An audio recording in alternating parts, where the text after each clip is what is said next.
Après, les amis ivoiriens ont repris le contrôle. Et mais non, ce sont les Nigériens qui contrôlent la musique africaine. Ça, il ne faut pas faire semblant. Qu'est-ce qu'il va falloir mettre en place pour que la musique reprenne ou revienne en RDC? Les acteurs de la scène musicale, vous êtes devant un grand questionnement.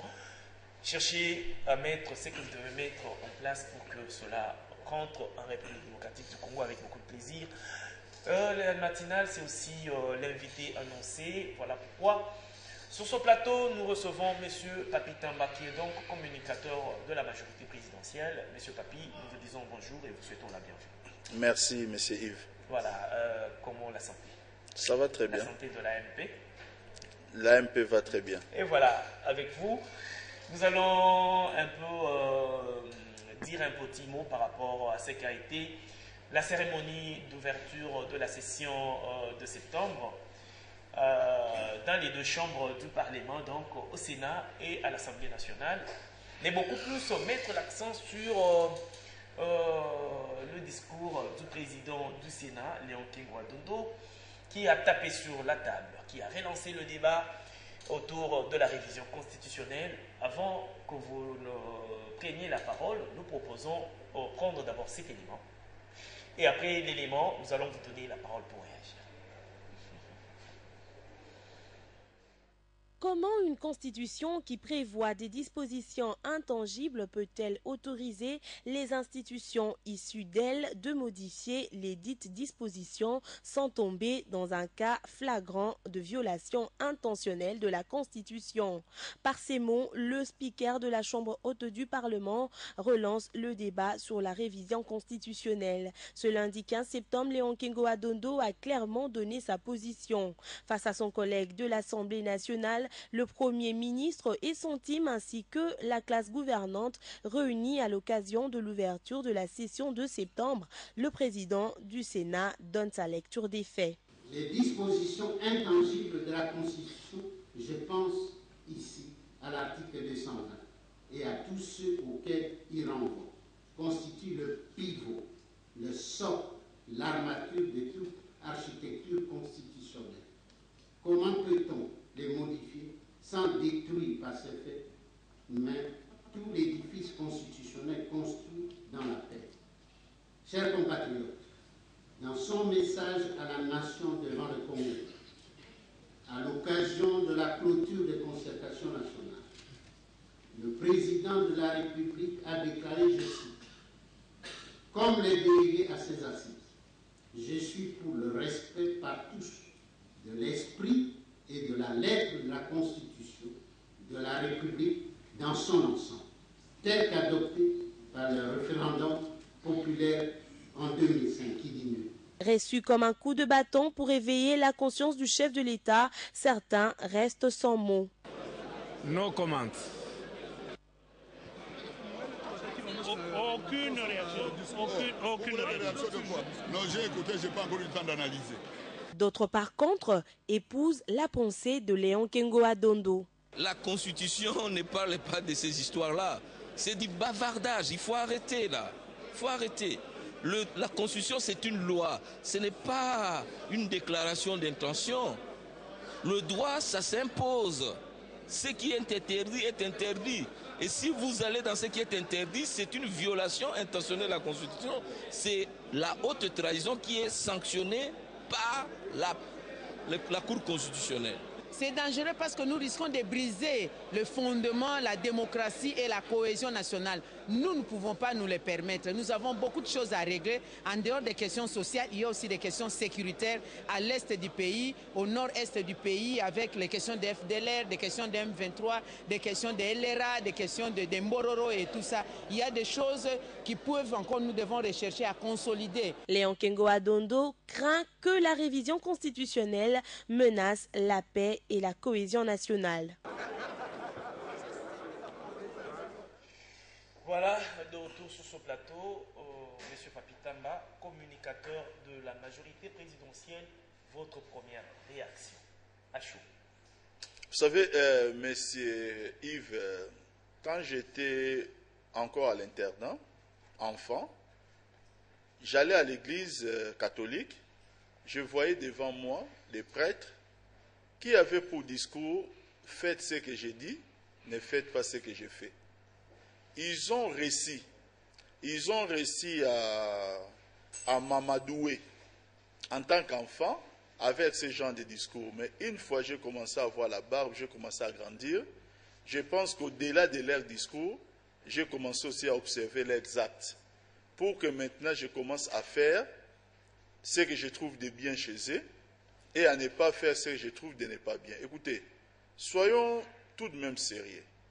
Soyons tout de même sérieux parce que lorsque la personne qui est à la tête du Sénat s'appelle Léon Kengwa-Dondo, qui lui-même est assis sur une institution qui est en dépassement de mandat. Ce qui voudra dire que c'est une institution qui vit dans une situation extra-constitutionnelle.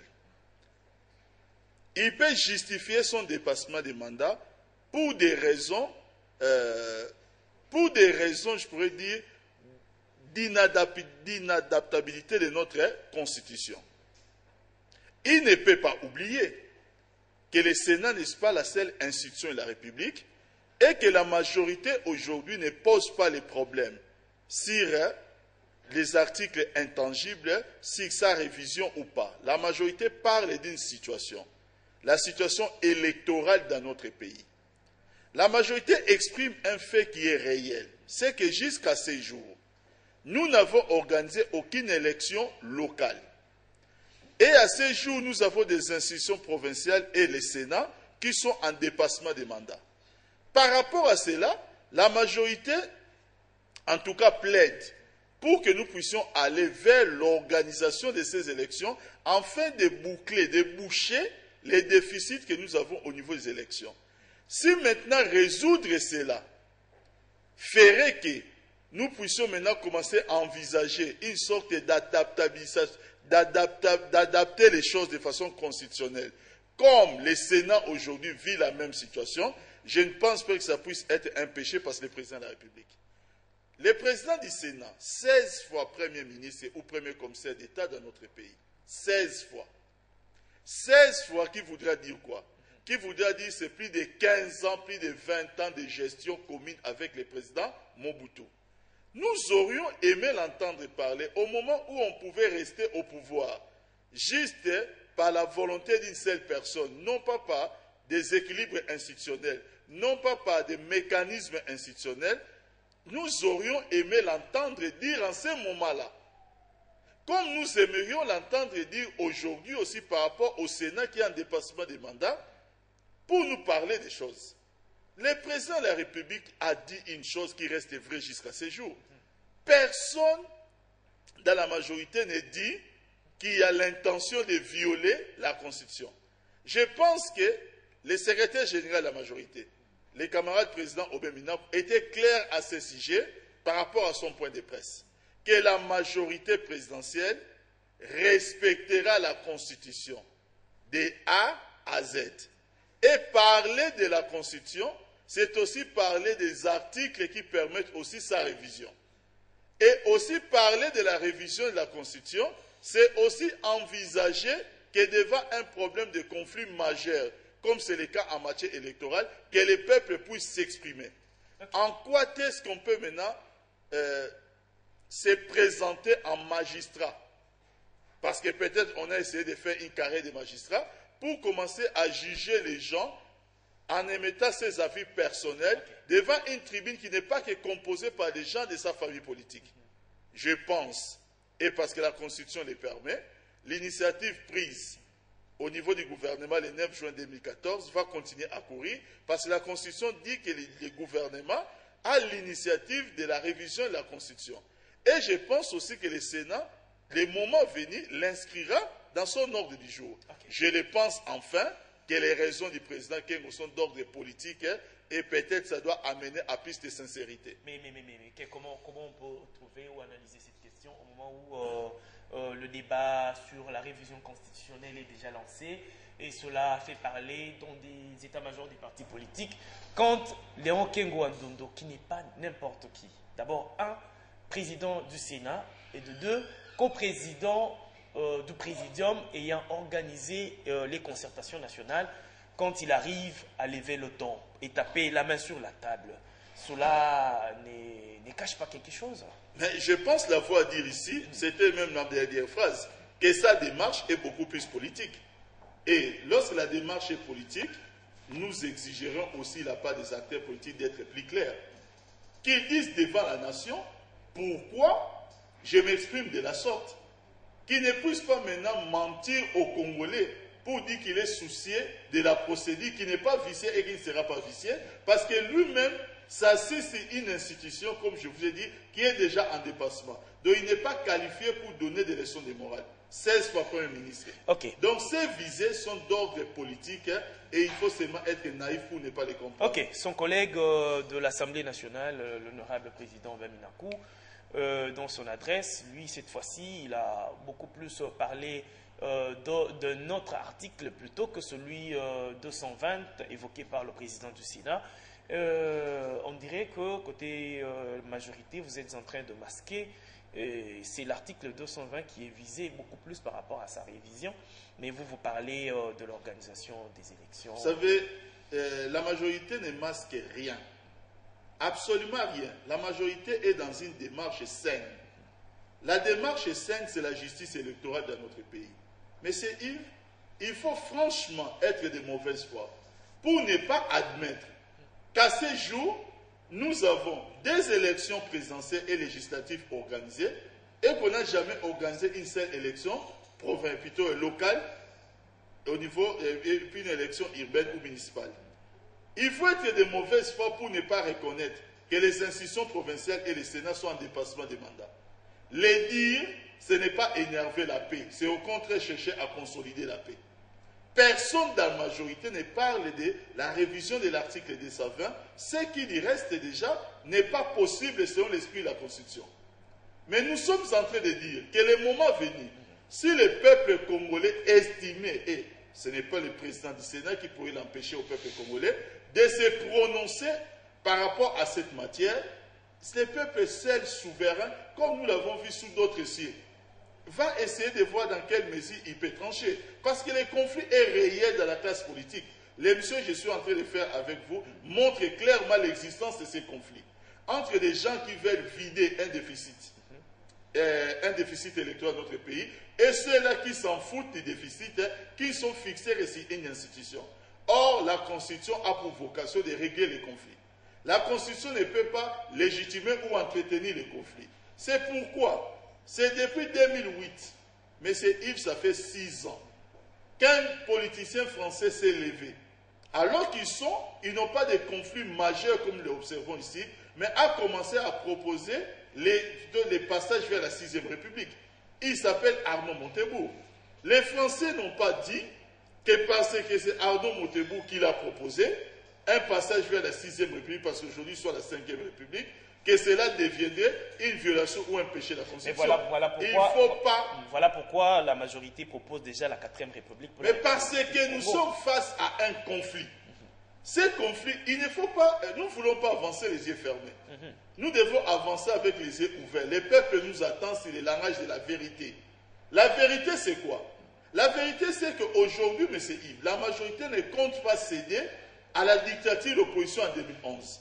Parce qu'en 2011, l'opposition a essayé de mettre un avis pour dire que le 6 décembre 2011, même si nous n'organisons pas les autres élections, c'est-à-dire sur les plans locaux, si le président de la République est encore en poste, voilà ce qui va se passer. Nous avons fait suite à cette requête de façon concertée pour qu'on sacrifie les élections au niveau local et que nous allions quand même aux élections présidentielles et législatives. Mais à ce jour, il peut effectivement de finir par là. Comment pourrions-nous parler de justice électorale et envisager une 3e élection législative, une 3e élection présidentielle, sans organiser une seule élection sur le plan local et sans avoir apporté une réponse claire sur les institutions en dépassement des mandats? Mais si la majorité ne va pas céder à une dictature entre guillemets de l'opposition. Mais apparemment, l'opposition aussi est déterminée de ne pas vous laisser faire voilà la majorité. Pourquoi vous me rejoignez. Moi, je ne vous rejoins pas, je vous laisse exprimer vos pensées. Mais c'est ça, nous disons que nous sommes devant un conflit. Voilà. Et la majorité reconnaît l'existence du conflit. C'est pourquoi la majorité tend la perche à l'opposition. La majorité plaide pour la 4e République. Pourquoi? Parce que pourquoi est-ce qu'on passe d'une république vers une autre? C'est lorsque les textes qui vous régit devient source de conflit. Or, la situation électorale dans notre pays a été gérée de manière à ce qu'aujourd'hui, nous sommes devant une situation où le conflit est caractérisé. Alors, que devons-nous faire? Laisser les pays se tuer à petit feu ou résoudre les problèmes? Résoudre les problèmes. Est-ce que nous ne pouvons pas nous concerter? Est-ce que l'opposition seule pense qu'ils ont l'initiative, la direction de la bonne conduite du pays? Ou la majorité pense aussi que, parce que nous sommes aux commandes, nous ne pouvons pas rencontrer l'opposition. Alors, de nouveau, laissons les jeux ouverts. Merci. Disons que, de façon assez responsable, passons de la 3e vers la 4e République, avec un texte plus adapté qui réglera les conflits. Et lorsqu'on est démocrate, on ne peut pas avoir peur d'une situation qui demandera pour nous consulter les peuples. Sauf lorsqu'on est des candidats président de la République et qu'on a obtenu moins de... Vous connaissez les pourcentages? Moi, je ne connais pas. Annoncez-le. Lorsqu'on a obtenu moins de 4% en tant que candidat élection président de la République, c'est alors qu'on peut avoir peur de consulter les peuples. Merci. Mais lorsqu'on s'appelle Joseph Kabila et qu'on a obtenu 49,95%, on n'a pas peur de consulter les peuples. Ah, ce sont vos derniers mots par rapport à cette matinale. Écoutez, je peux les répéter pour que ce soit clair. Non, c'est déjà parti. Lorsqu'on a obtenu moins de 5% à une élection présidentielle, on aura peur de consulter les peuples que lorsqu'on a obtenu 49,95%. Voilà, Monsieur Papi Tamba, nous vous remercions d'avoir accepté notre invitation ce matin. Merci, M. Kanko. Mesdames et messieurs, vous comprenez que nous sommes vraiment arrivés à la fin de ce programme matinal appelé Déjeuner 24. Nous vous remercions de votre sympathique attention et de la confiance que vous ne cessez de renouveler en nous tous les jours dans le cadre de Déjeuner 24. Nous disons bonne journée à toi, Consolate Kankou, signé Bogos Munongo, qui est le réalisateur de cette émission.